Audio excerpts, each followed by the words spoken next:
Okay, is it working? I guess so. I just want you to listen to this audio because I guess this has something to do with the comment that I made in this guy's channel. And I didn't realize that he had, cited a comment that I made to him on one of his videos regarding, just the back and forth on, Myron C. Fagan or whatever. But I'll just have you listen a little bit.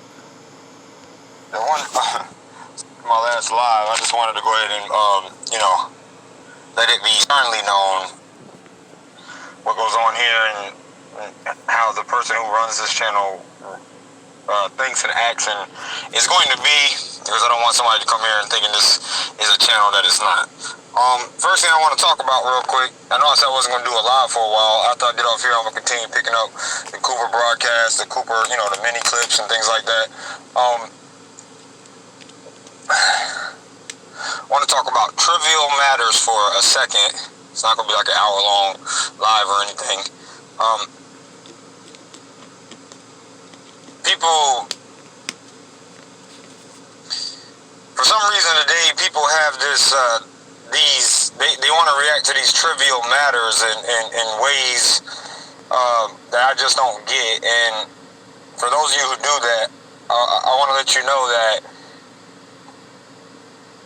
when you dig into people too much, I always say, dig into people and learn whatever. But there are certain times where digging too much and reaching too much, it becomes a distraction, and it throws you all off guard, and you end up looking for trivial matters and little things that don't have anything to do with the overall situation or the overall problem that you're trying to solve. For instance, I use, since it's, the Cooper channel, I'm using these examples of Cooper. And if you've done this before, don't worry about me. Don't think I'm down on you or talking to you. Again, when people say things that trigger something that a lot of people have said, I always remember it, and then I talk about it so I can clear it up. So it's not me talking to you directly. But Myron, there are a couple people on his channel that, like Myron Fagan, or however you say his name, Ralph Emerson and things like that.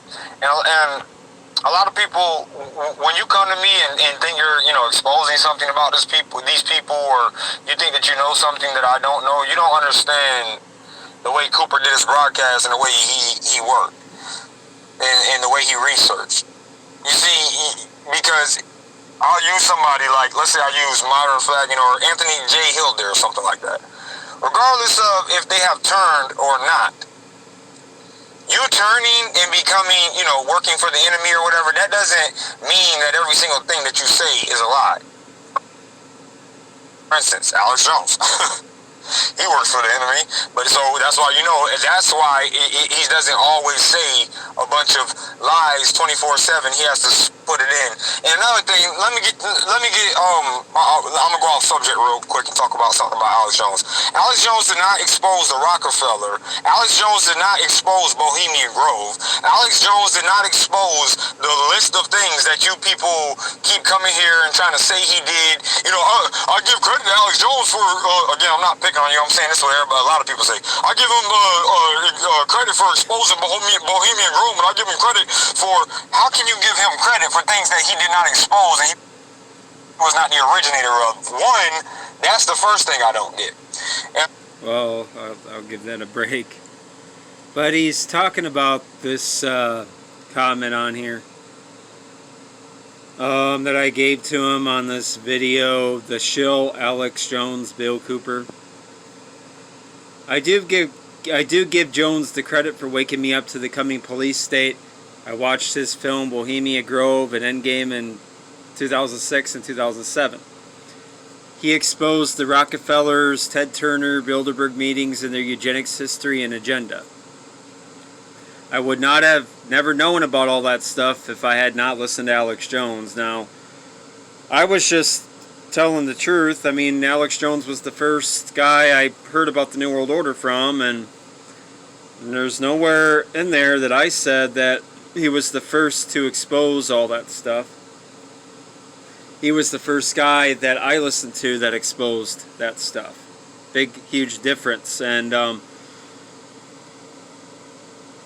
And I'm not trying to come down on you hard, but when you're saying how it's not a big deal when I'm exposing, because I go on here.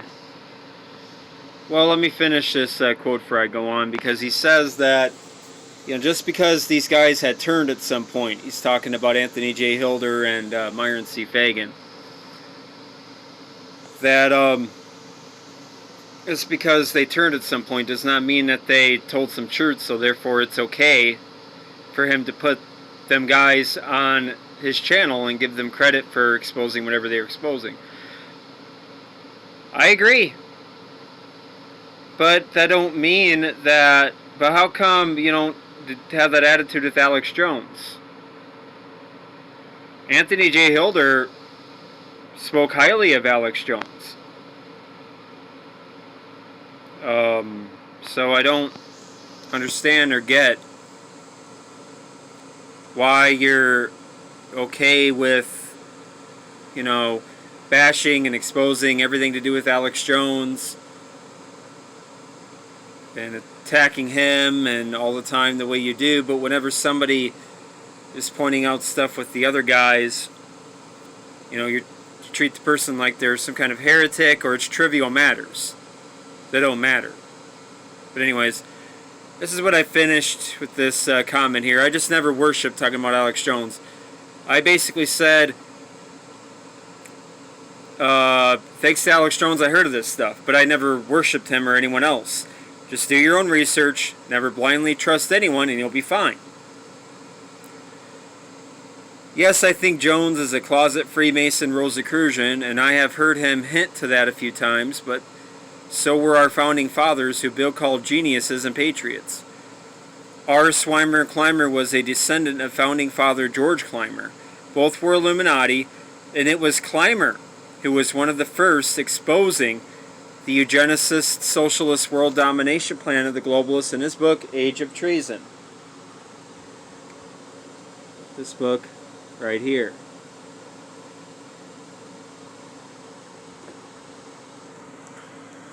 I like the book a lot, except for the chapter where he speaks about desegregation being a communist agenda and how it's biblical to be segregated because he was one of those Anglo-Saxon supremacists who thought white people were the only ones behind great civilizations.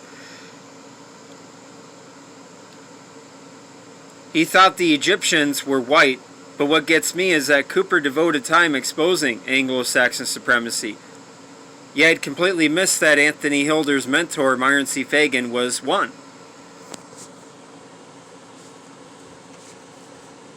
This book right here. I might devote some time either in this video or the next one.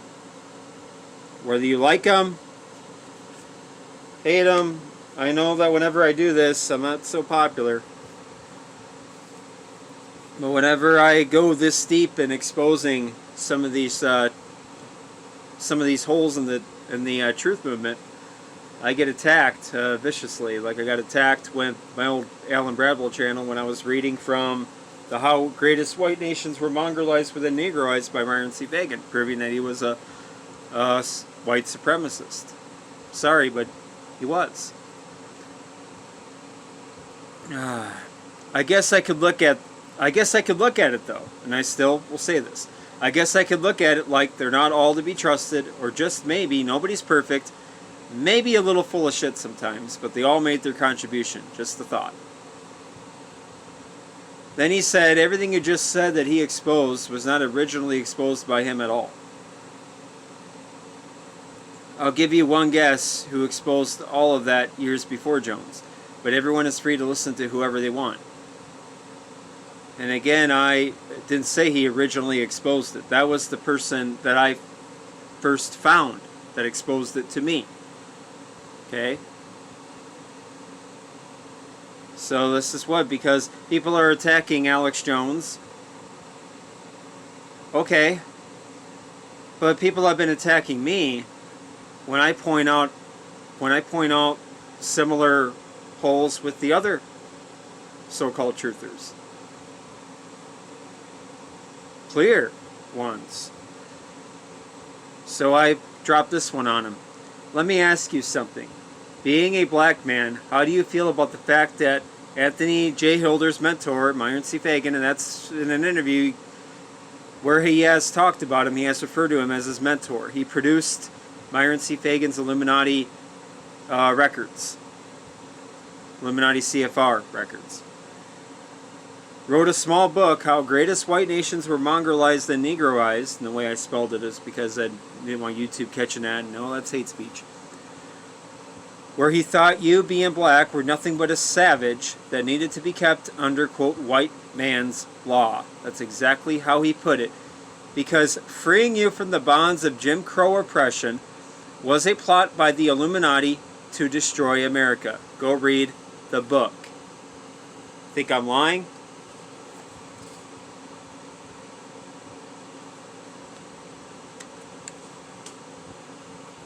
I will give you a quote here in a minute for those who haven't heard from this book, but that's what he wrote in that book. I'm not in favor of the communists taking the civil rights or taking, the black man under their wing to manipulate these people with their deception. That communism is an answer to free them from Jim Crow. I'm not in favor of all that. I'm not in favor of Black Lives Matter. I'm not a liberal. I don't shout racism every single time, somebody doesn't like, Obama or his health care, or somebody, says that whatever. But I'm not one of those people, liberals, who shout racist nowadays over everything. So don't confuse me with that. This is facts, reality. 2 + 2 = 4. Okay? How does that make you feel that one of the godfathers of the truth movement, along with many others at the time, was a pro-segregationist white supremacist? To add to that, are you really going to tell me that Hilder, who produced his Illuminati records and was very close to him, wasn't the slightest aware of that? I think that's a legitimate question. This came out in 1965. The Illuminati records came out 2 years later. It would be very difficult for me, anyways, for Anthony J. Hilder to refer to Fagan as his mentor during the time he was producing those records of his, and not have known about his pro-segregationist, pro-apartheid view concerning, the civil rights movement. And I'm not saying that the civil rights wasn't a part of their conspiracy. Well, yeah, they take good ideas, they exploit them for their own evil ends, but that doesn't mean that Jim Crow is great, right? That doesn't mean the KKK are great. KKK, Ku Klux Klan, as these conspiracists will tell you, was an organization co-founded by 33rd degree Freemason Albert Pike, Confederate general. So give me a break. And Cooper, who was a researcher, and he was a researcher, he found those Illuminati Rosicrucian books by Clymer way back in the 90s. Way before you could look this stuff up on the internet and easily find it. It was very hard to find that stuff back then. So him being a researcher, you can't tell me that, that while he vehemently spoke out in a show against racism and Christian identity, he didn't know that either when he played Myron Fagan's Illuminati. Okay, this isn't a big deal. Well, Cooper did make a big deal about Aryan supremacy, Christian identity. He said that that's actually, again, another deceitful, ideological supremacist view of the Illuminati that needs to be exposed. He devoted shows to exposing that. So, but Myron C. Fagan, who has a connection with Anthony J. Hilder, a deep one, that's not important to look at. But Alex Jones, we can look at everything about him, but we just can't look into anybody else that's tied with Bill Cooper.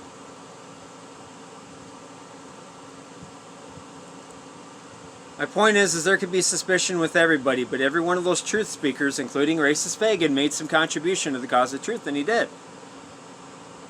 You know, I used to like listening to the Illuminati CFR. It wasn't until I read this book that my opinion about Fagin started to change. Why? Because I just grew up believing that judging a whole group of people based on their race is not the right thing to do. Okay, but anyways, I don't care anything about a small book. Well, why do you care about anything regarding Alex Jones then? I mean, give me a break. You're contradicting yourself continuously. I think people waste time on stuff like that. Well, this is a waste of time then. Why are you making videos exposing Alex Jones as a shill?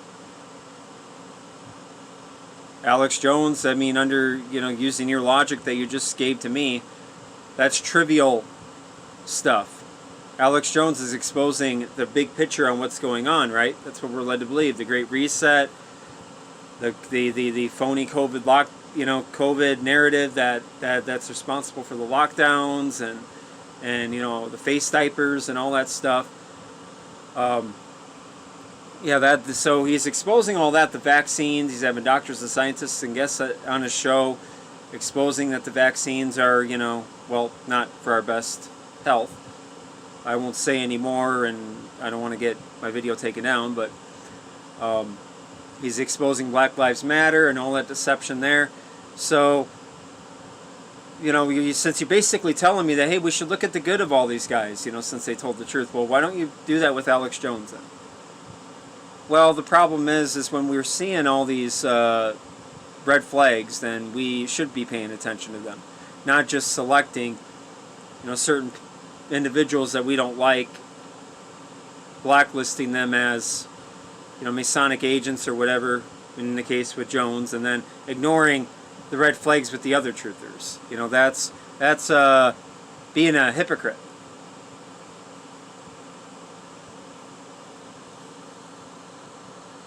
It's having a double standard.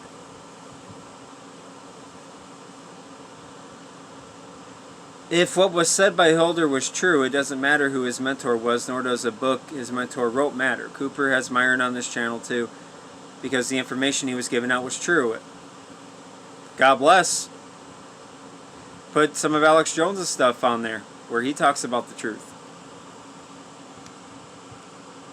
Just ignore the Masonic symbolism, the mystery school initiates he has on his show. Just ignore that. And I'm not taking that far. He's got Leo Zagami on his show, Freemason. Jordan Maxwell has come out, admittedly is protected by Freemasons, and praises mainly P. Hall, the socialist. That's all that matters is the truth. If he's telling more of the truth, then that's what all that matters. But anyways, Byron told some truth so we can turn a blind eye to his Anglo-Saxon supremacist agenda hidden underneath all that. That's great. And I basically said what I just said here. So, but anyways, and just to show you that I am not taking this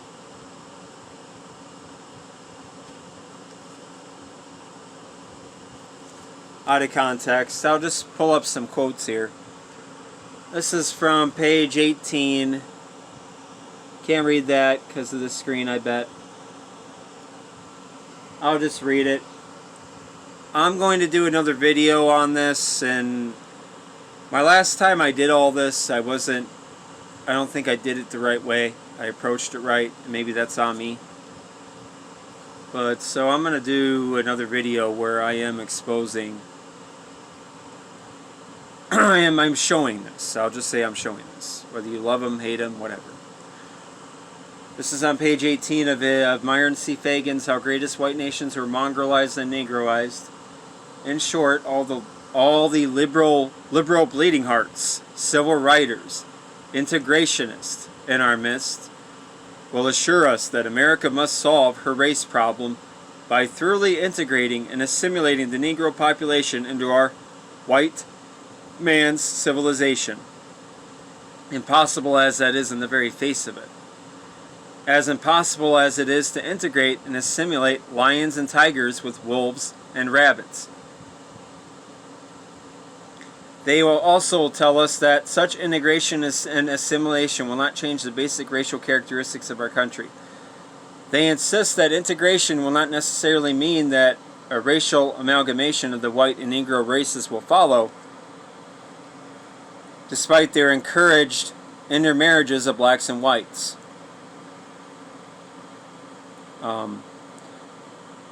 And I'll skip down to other places that I've highlighted.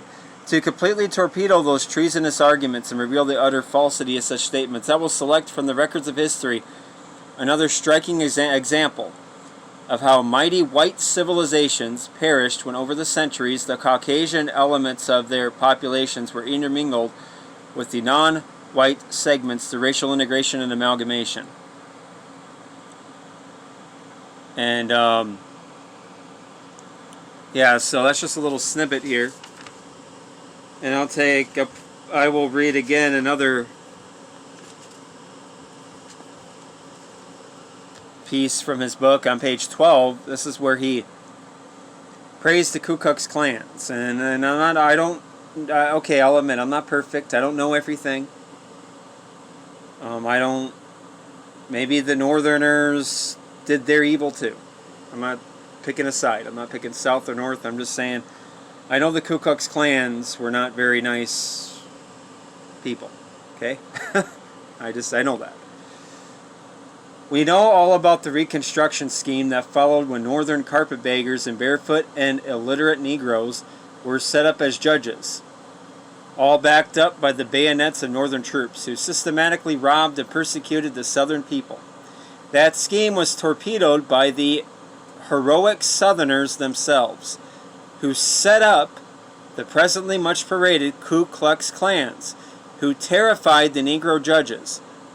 And I know the way they terrified the Negro judges was through violent terrorism, through incredible violence and lynchings and God knows what. You can look it up.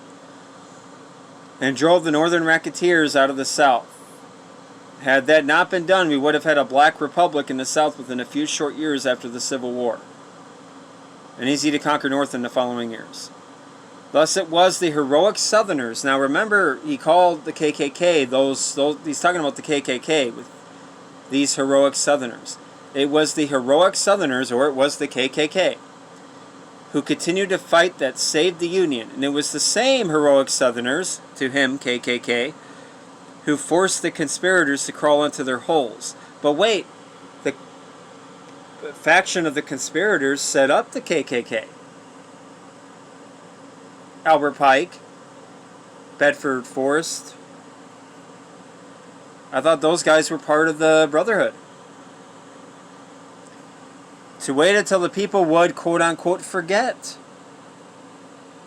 So I'm not taking this out of context, that he is saying what I said right here, that freeing black men from the bonds of Jim Crow oppression was a plot by the Illuminati to destroy America. It's right here. And just to top it all off, to prove to you with his own words that he just flat out said it. This is on page 3 of his book. Now the unalerted American people and the overambitious but naive members of both houses of Congress and of our state legislators might ask, what is that crux of the mastermind's plot? He's talking about the Illuminati here, the communists. What is their real objective? The answer is very simple. The plot is to mongrelize our people and to transform the U.S. into a land of mulattoes, on the theory that they, the masterminds, can very easily control the mulattoes. Hence the cries of the Martin Lucifer Kings and all the other Negro group leaders and the apostate ministers of the National Council of Churches for intermarriage of blacks and whites and a free sexual relationship between blacks and whites. That was exactly the way many of our greatest white nations and civilizations were destroyed throughout the past centuries. And the masterminds of the Great Conspiracy are fully aware of it. So, right there. The move to, even though it was kind of a fraud, I mean, it didn't really free black people from anything.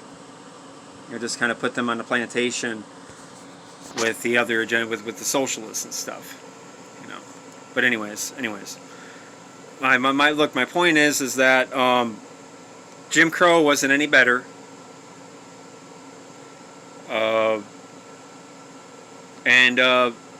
You know, I'm sorry, a lot of the communists, and you can look it up, it's pretty factual. Many of the Communist Party did have a thing to do with the Civil Rights Movement, and unfortunately that's true.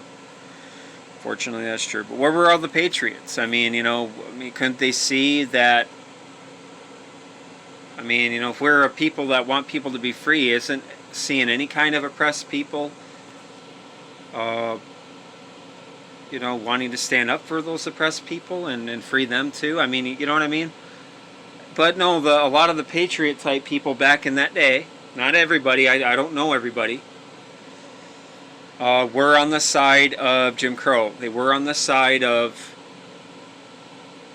you know, keeping things the way they were. The way they were. And there was even black leaders that were even to continue segregation. So I'm not saying that every black man, you know, wasn't happy with you know, the segregation stuff. Depends on where you were, who you were. There's horror stories by a lot of black men because of this stuff. So it's a very complicated situation that the communists knew would be, and so they obviously took advantage of it and knew about it. So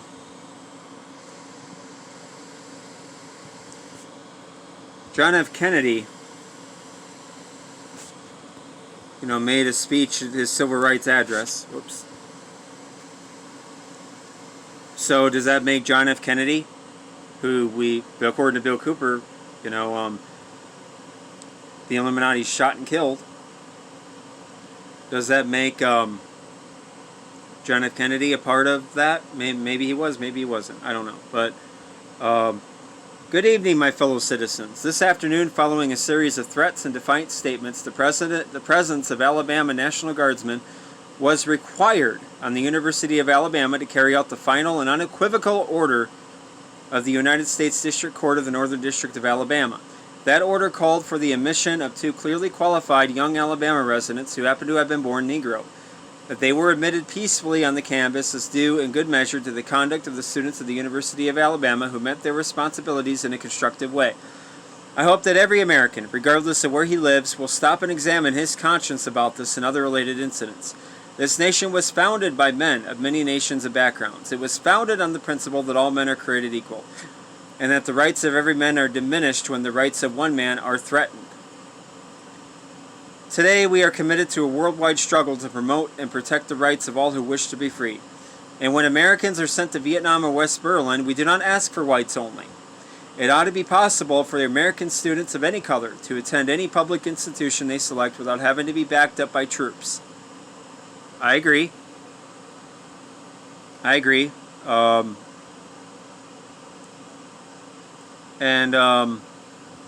Yeah. So you can read all this. So you can watch. I read the whole thing, but I mean, I'm just bringing out that John F. Kennedy, who you know, Bill Cooper said the Illuminati killed, was for the civil rights of the black man, not the communist, whatever. And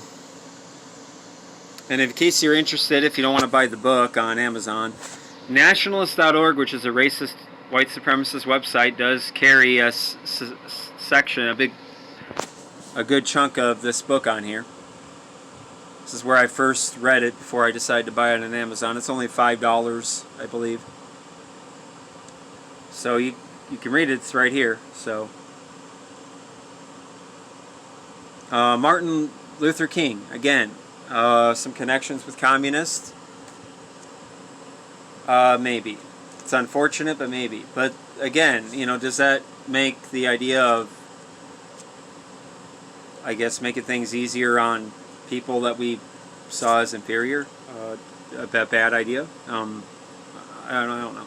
Well, he was assassinated. Now, one of these, you know, with a lot of the arguments by the Bill Cooper followers, I don't want to say maybe I should use different wording. I don't want to use fighting language, but the people who consider Bill Cooper to be a prophet, the ones who consider Bill Cooper to be perfect, or they consider him to be the only true truther out there with any credit, they give him so much credibility. And one of their arguments to stamp his credibility on you is that, well, they assassinated him on November 6th, 2001. They set him up, they ambushed him, and they shot him dead. And there's a lot that we could argue on that. I don't want to get into that.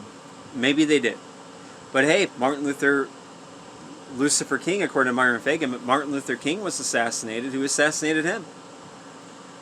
They don't want to admit the Illuminati, if the Illuminati are nothing but communists, not just a secret society that uses communism as a weapon, that uses capitalism as a weapon, that uses whatever political system they can to take advantage. No. But if it's just a communist plot and Lucifer King was in on it, why would he be assassinated? Because that's what they tell me when I used to try to point out. I don't really have that conclusion, and I don't really draw that conclusion anymore on Bill Cooper that he was an agent. I used to believe that, but I'm not sure about that anymore. I think that maybe like I said, I don't want to get too much into it. I do know that maybe they did set up, maybe they killed him, maybe he provoked it, maybe he lost it. I guess to whatever. He did do a major contribution to the truth movement. I will say that he did call out 9/11. He did call out a lot of the mystery schools and a lot of his broadcasts in a pretty deep way, more deeper than a lot. But I point out in my videos he also engaged in deception. And the first of the great white civilizations Lincoln studied, who Lincoln was a Rosicrucian Illuminati initiate, was the great Egyptian civilization. And Clymer said the same thing here.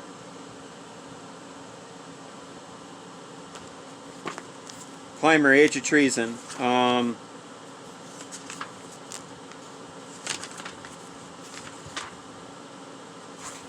That Egypt actually was founded by a white race and built into its mighty estate by Aryans, possibly from ancient India, has been authoritatively shown by Colonel Ernest Xavier Cox of Richmond, Virginia, in a book first published in 1937.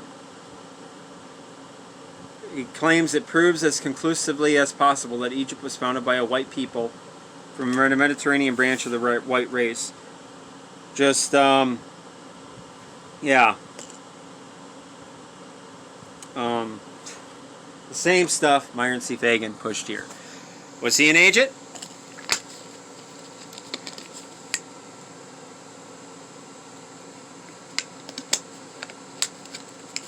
And I know there probably might be a lot of people that don't like this, and that's fine. And I hate doing this, I really do. But I'm not making any of this up. I want you guys to draw your own conclusions. If the author here is a shill, if he's if he told the truth about Bill Cooper, is Doyle an agent, whatever conclusions you draw when the stuff that I'm going to show you in this book here, you make up your mind about that. And I wrote down a bunch of them. I just want to give you some taste of what I read here, and I'm not saying this is ultimate truth. And I gotta find a comfortable spot back. Okay, I was reading this, and I'm still. I'll just start off with Cooper's wives. Where is that here? Okay, so that would be... Oh, crap. I might as well... Is that Sally? Yeah. So it was about... Okay, so this is about his first wife, Janice Pell. And so, even now, this is, well, you can see it. Even now, the number of Bill Cooper's marriages remains unclear. In his voluminous FBI file, Cooper's father, Jack, is quoted as saying that his son had been married or engaged at least 9 times. According to Jack, Bill was still in high school when he got engaged to a 17-year-old Japanese girl. The older Cooper had to break it up. A year later, living on Tinker Air Force Base near Oklahoma City, Cooper again got engaged to another young Asian woman. I had no idea what I was getting into, said Janice Pell. One minute he'd be the sweetest, warmest guy, then he'd change, start yelling at me for no reason. It was like living with Dr. Jekyll and Mr. Hyde. Janice says she tried to make a go of the marriage, especially after she became pregnant with a son, Tony, who was born in 1978. So Tony would be my older brother's age. We were living in Union City near Hayward. Bill was working in Oakland at the diving school. He'd get up at 6 to drive to work. I tried so hard to be a good wife. Every day I'd clean, make dinner for him. I set a nice table waiting for him to come home. In the beginning, he'd rush home, give me a kiss, bring flowers. It was great. Then he got home later and later. It could be after 10 or midnight. Sometimes he didn't come home at all. I'd be beside myself trying to find out if he was all right. It was really awful. I'd sit there at the dinner table looking at the cold food and cry my eyes out. And when he did come back, he'd say he was tired and go straight to bed. I didn't understand what was happening. I thought it was all my fault. Worse was the drinking. When Cooper was drunk, he could be a, quote, monster, unquote, Janice said. He'd get abusive mentally and after a while physically. I tried to make excuses for him, the war, his leg. He always told me the men in the car would come back and finish the job. That was what kept him on edge, he said. I was afraid of him. He was this huge man, really strong, like a giant bear. If something happened, he'd always come back and apologize. He'd cry and say he didn't know what got into him. He didn't even remember what happened. One day he hit me, gave me a bloody nose, knocked me out. I called the hotline. They told me to get out of there. Tony was just a little baby then. The next day we drove Bill to work and just kept going. I don't want to read too much. Her life improved. She married a good man. She still had feelings for Bill, so there was a real good side to him and a real, obviously, bad side, according to Janice Pell. So this is when he went back to Long Beach, and this is his second wife here, Sally, who was a hostess and bartender at Sally Elizabeth Jordan, and he met her at Panama Joe's. She was the most beautiful woman I'd ever seen in my life, Cooper later told the Hour of the Time audience. Okay. So it talks about him meeting her. Heck.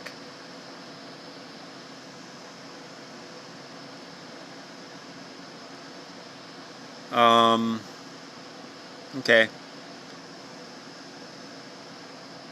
Bill could be a very personable guy when he wasn't being a complete asshole. He'd go on these little trips out under the harbor, just drop anchor. He got married in Catalina. But when he started drinking and picking fights, I guess that should have been a sign. And we all have a family member that does that. I mean, after the marriage, Cooper and Sally opened the Absolute Image photo gallery near the corner of 7th Street and Redondo Avenue in Long Beach. Okay, so marrying multiple times herself, Sally was not aware that she was Cooper's 4th or 5th wife.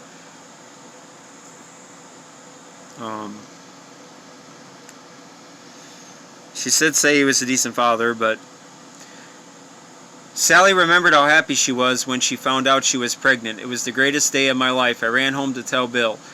But Cooper didn't say anything, just told Sally to get in the car. There was something he wanted her to see. We drove over to a movie theater where Apocalypse Now, the Vietnam War movie, was playing. Sally remembered. This is me. This is what I did.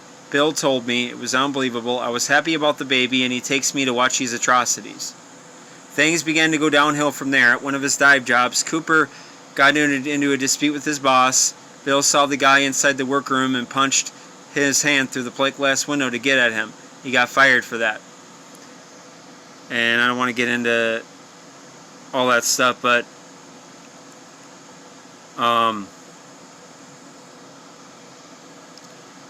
okay, I'll just get to that incident that he had an abusive incident with her here. One night when Jessica was little, we went to Chuck E. Cheese's. Bill was drinking. He got really abusive, calling me names. When that happened, you could feel it, like the temperature in the room dropped. I told him I'd had enough, to stop the car, let us out. I was holding Jess on my lap. We didn't deal with seatbelts like today. I opened the door to go when Bill turned and pushed me and Jess out of the car with his artificial leg.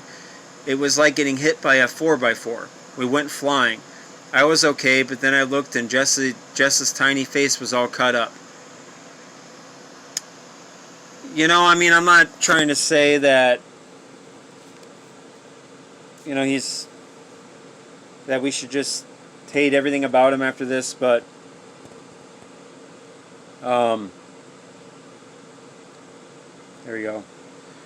But, you know, if any other guy, if Alex Jones had done something like that, would we be making excuses? Would that, you know, YouTube channel, Bill Cooper, be making excuses? No, that they would probably jump all over that to show that Alex Jones is nothing but an abusive fake. But I'm not going to go there with this. He was traumatized by the Vietnam War. He had many issues, tortured soul. I had two uncles in Vietnam, got traumatized from it. I understand that. My Uncle Merle and my Uncle Tom. That don't make this right, though. And Cooper would come down on people for this kind of behavior, I imagine, on a show a few times. So, you know, if you're going to have this image of yourself when you get into the spotlight, you know, you got to also demonstrate to people that you also walk as you walk as you talk. You don't just talk the talk, you walk the walk, right? But I don't know, it's in the past. But I'm just trying to point out that none of this was ever talked about.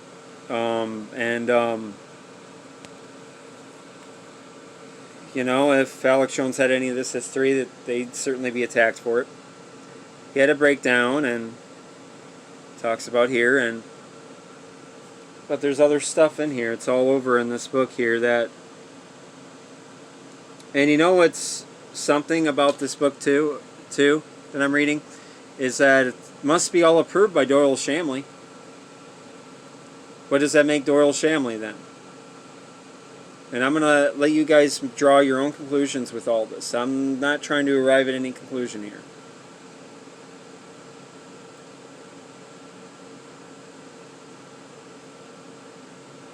So, you know, a very sad story with this man, and I hate having to do this. I do, but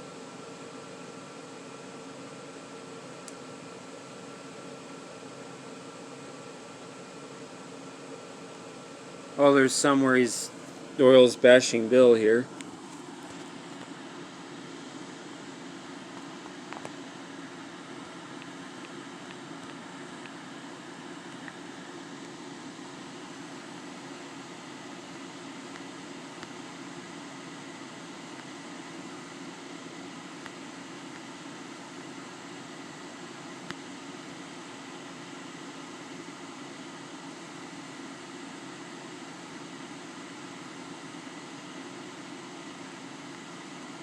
Okay, so is this right here?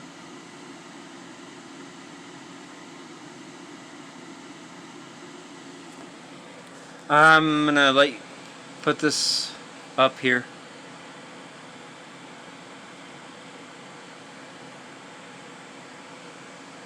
According to Doyle Shamley,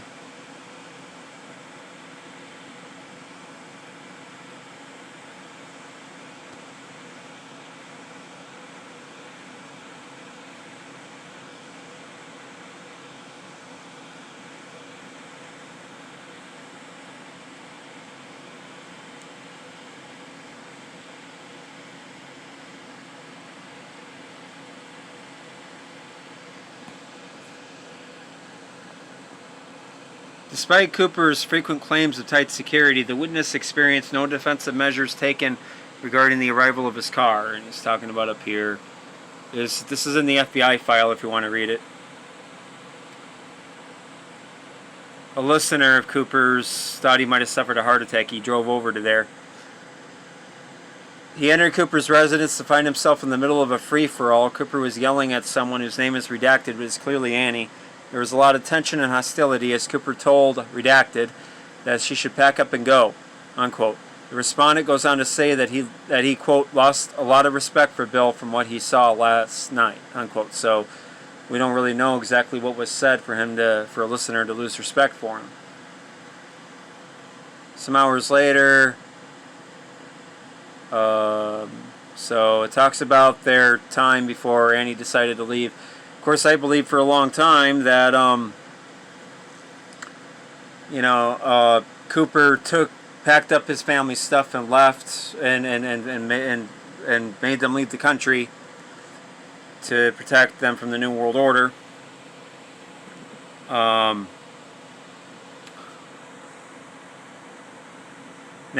this is from up here. Look in the top left corner here. Doyle Shamley. Now, right here, I'm at least going to do something. I'm going to prove Doyle Shamley is a liar. I'm going to prove he's a liar here because I'm just going to prove that this is with his approval, this book here. Doyle Shamley, quote, I spent a lot of time with the kids. I'm good at it for my cousins and whatnot. I worked them on sums. How to make change, things like that. Bill and Annie would argue, but I didn't pay that much attention. It was none of my business, except one day I was with Annie and she says, sometimes I think about putting a bullet in his head. The siege that wasn't really a siege had taken its toll. For weeks, Annie had been stashing the kids' stuff in the trunk of the 1957 Chevy Biscayne, a classic nexus of form and function. The Chevy was an icon of American mid-century creative dominance. Cooper loved it, but it didn't run, so it became sort of a rotting museum piece, which made it a perfect hiding place. Then one morning in the spring of 1999, quite by chance, Cooper saw Annie closing the Biscayne trunk. Thinking something was up, he went up to investigate. Everything was in there. His children's clothes, their favorite toys, the birth certificates and official papers he'd often told the audience the kids didn't have, would never have, in order to avoid being branded, barcoded, and owned by the New World Order. Cooper was horrified. For so many years he'd beaten back the demon, he'd cut down on his drinking, at least for the most part, kept his temper in check. Certainly there were many unpaid bills, stuff bought on time. Rare was the day that mail from a collection agency didn't arrive. Stuff Cooper filed in the trash. His children, loved him. It says throughout this whole book that he did credit him with being a good dad. His wives did. Now, Annie was leaving, taking them with her. What happened next was an awful thing. Cooper and Annie stood screaming at each other on opposite sides of the gravel driveway in front of the house. If Annie wanted to go, that was her right. Cooper reportedly said, but the kids were the light of his life. If he ever truly loved anyone, it was them. He and Pooh were pals. And pals forever. Stay with me, Cooper begged Pooh. Don't go. It was a lot to ask of a 9-year-old. Harsh words were spoken, things that Cooper would regret saying. Pooh grabbed her mother's hand and started to cry. After that, Annie and the girls got in the Bronco and drove away from Cooper Hill for the last time, never to return. So, according to this and Doyle Shamley's own approval,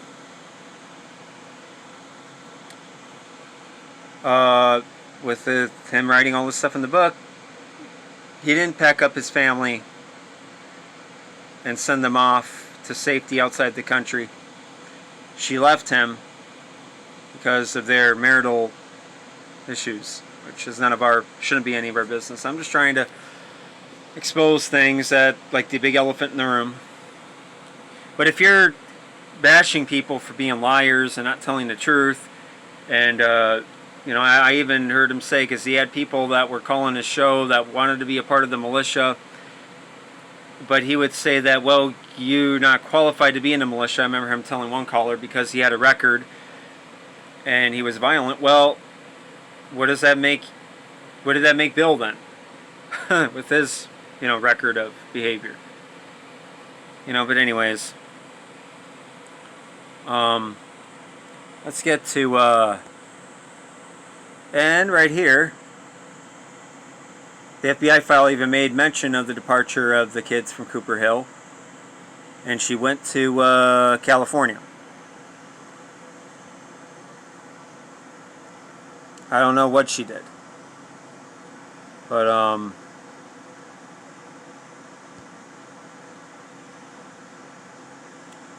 maybe I'll just shrink me a little bit.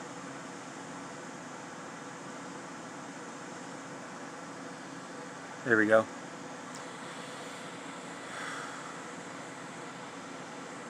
So I can let you read that, and read that page. You can pause it, do whatever. I really want to get to talks about he had a lot of things with this going on with his family. His mother couldn't leave the Cooper Hill. That was pretty much the end between Bill and his family, Doyle said as we sat down chowing down on plates of fried chicken, a specialty of the house at the Sapphire Restaurant in Springerville. Asked why he'd stayed, Doyle said he wasn't going to leave a friend like that any more than he'd leave a fellow soldier on the battlefield.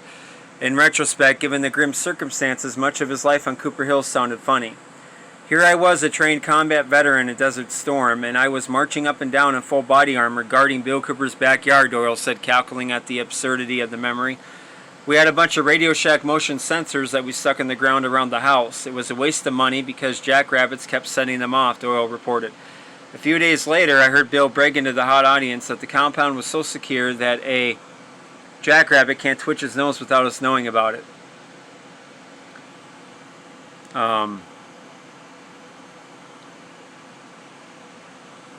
This is interesting. Talking about, we would sit there on the porch in the summertime listening to Art Bell's Coast to Coast AM show. Bill would refute everything he said point for point. Quote, this is a quote directly from Doyle Shamley. Bill was so used to thinking he was the smartest person in the room. He just ran over people, unquote, Doyle recalled. Do your own research. That was his big advice, except he didn't follow it.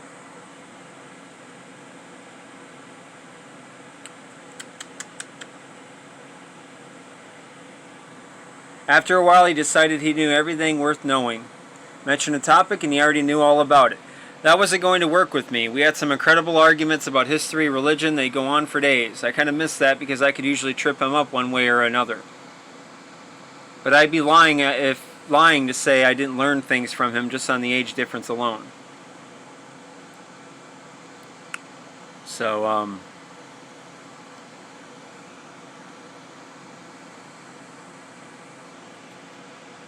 and he says this stuff, he can,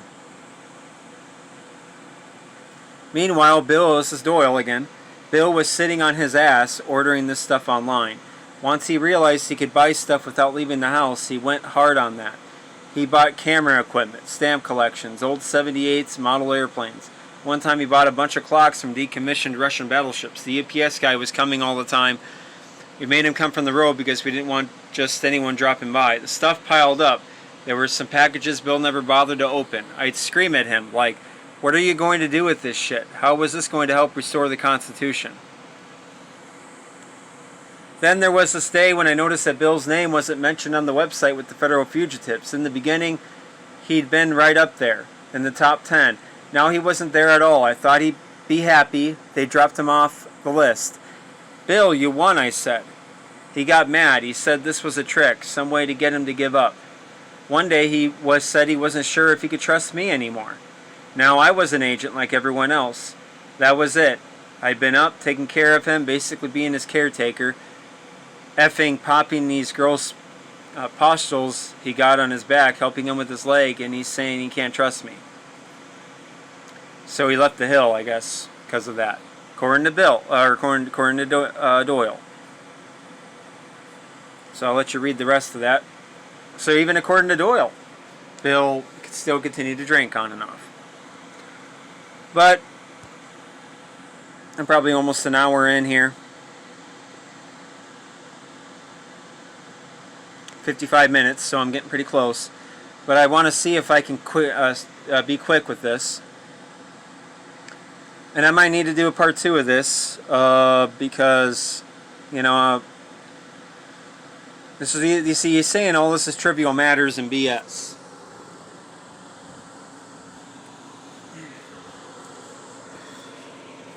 But it's not trivial matters and BS.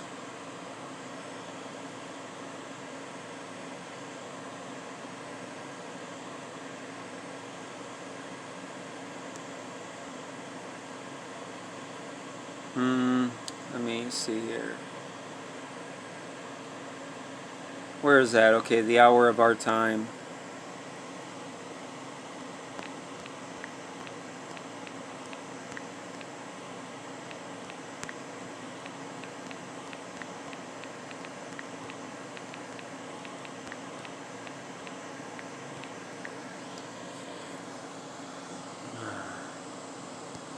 See if I can find it real quick. Because now remember, I proved to you in that book, and if the author's lying, Doyle has every right to do something about it and to expose that.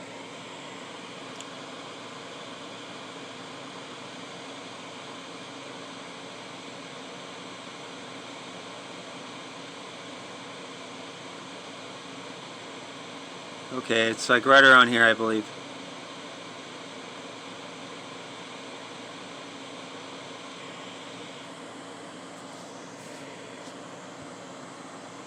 Since we're going on mystery school symbolism,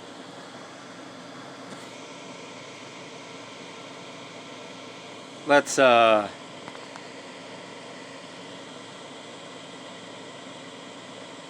a look at this company that distributed this film, Ether Films. Ether is, you know, part symbolism and alchemy and mystery school stuff. The Fifth Element, you know. So nothing to see there, of course. Supposed to ignore that. Make what you want of it. But it's somewhere around here. Oh, hell. Church into the mystery schools and secret societies and the government protocols in general.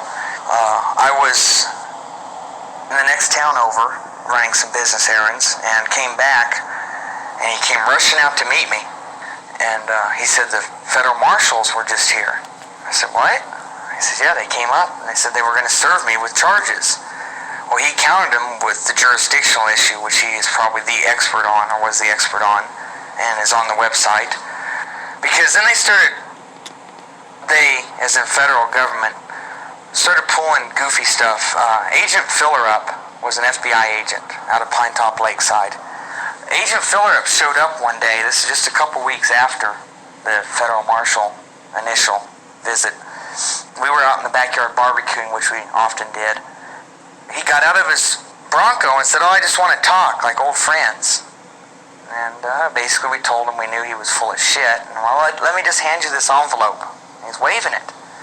Now, and we were still barbecuing away, and he was still out the side of his vehicle there, and he goes, well, I'm going to come on up. And Bill told him point blank, do not come up here. You're not welcome. I'm not talking to you. You go back and tell your bosses that there's not going to be another Waco or Ruby Ridge in this country. And this time you guys, and this was his own words, you stepped on your dick. And he got back in and back down the hill. He only had about a year. Basically had a timeline to bring Bill in on these trumped up tax evasion charges and bank fraud. We did have a meeting with Congressman and his staff. He brought his entire staff up to one of our backyard little barbecue things, and we knew they were coming up, but we had to cook anyway. And they sat and talked to us for quite a while, but they weren't willing to help. And we were, like I say, always wanting a peaceful end to this and an answer to our jurisdictional questions. And to alleviate this problem, another thing we did was contacted any bank he'd ever dealt with.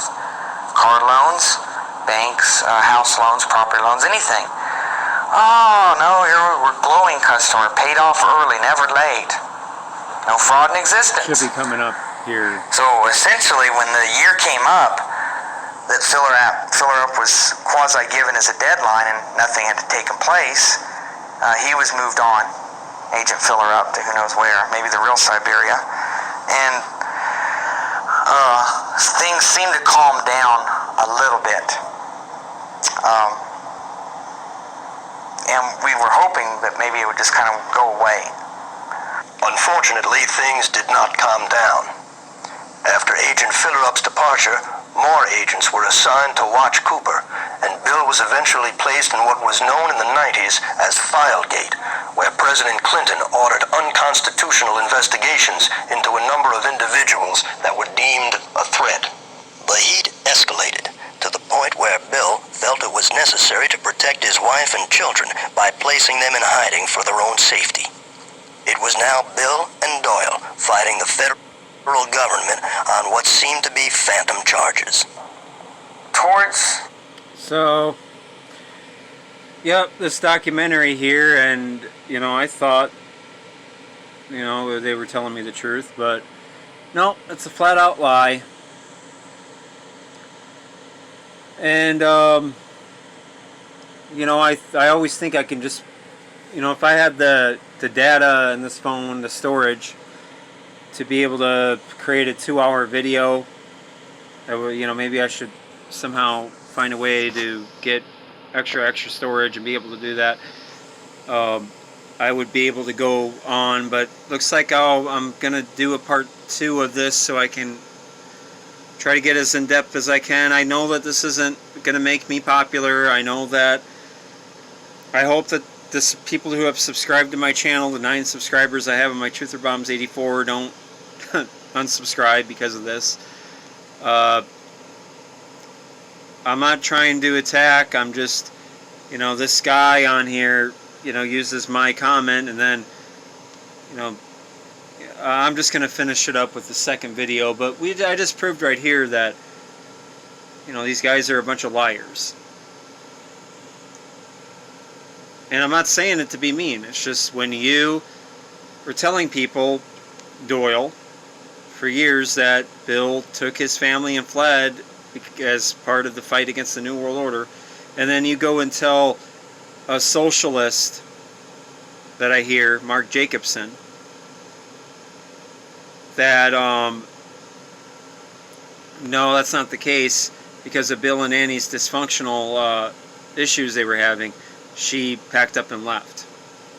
When you do that, you're a liar, and it's obvious. You wanted to, during the time they made this documentary, he kind of wanted to keep the Hour of the Time Machine going, but you notice he doesn't even really do that today, so I just don't think he really gave a shit anymore about just telling it as it was, or I'll have you decide, or he is lying about everything, and he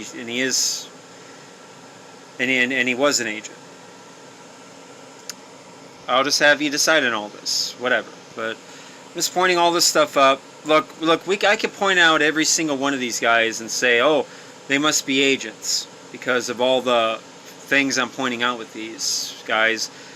Maybe I'm overlooking it, and nobody's perfect. But you know, then we should give Alex Jones the same courtesy. Then extend him the same courtesy. Because despite all his antics and some of the stupid shit he says, he does do a good job at the same time exposing, you know, what's going on concerning the coming New World Order. So, I don't know. Make what you want out of this video. I'm going to make a second one regardless whether this gets liked or not. Thank you for watching. Take care.